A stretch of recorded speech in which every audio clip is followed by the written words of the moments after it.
माझं वक्तव्य स्थानिक पोलिसांबाबत होतं असं स्पष्टीकरण संजय गायकवाड यांनी दिलं आहे। माझ्या वक्तव्यावर मी दिलगिरी व्यक्त करतो असंही गायकवाडांनी म्हटलं।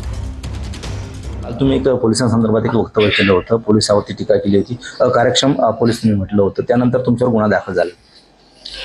तर गुन्हा दाखल झाला तर त्याला मी सामोरं जाईलच, परंतु मी जे वक्तव्य केलं होतं त्याच्यामध्ये ओघाओघा महाराष्ट्र पोलिसांचा उल्लेख झाला। मला स्थानिकांच्या बद्दल ते वक्तव्य करायचं होतं आणि महाराष्ट्र पोलिसांचं साहस, कर्तबगारी, धाडस, पराक्रम, शौर्य हे कधी विसरता येणार नाही, ते त्यांचं बलिदानही विसरता येणार नाही।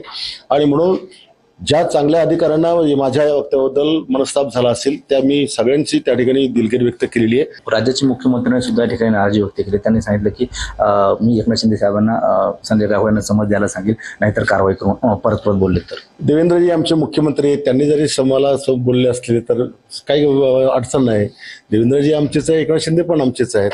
आपला पक्षाचा एखाद्या आमदाराकडनं काही थोडं अनबॅलन्स झालं असेल तर त्यांना तो बोलण्याचा अधिकार आहे, मोठे आहेत ते। बरं, आता एक शेवटचा प्रश्न आहे की या वक्तव्यामुळे अनेक पोलीस कर्मचारी असतील, अधिकारी असतील, त्यांची नाराजी झालेली आहे। दिलगिरी आपण व्यक्त करतोय ना, जेवढ्या लोकांची नाराजी झाली असेल त्यांची आपण विनम्रपणे दिलगिरी व्यक्त करत आहोत। कॅमेरामन निलेश देशमुखसह गणेश सोळंकी, TV9 मराठी, बुलढाणा।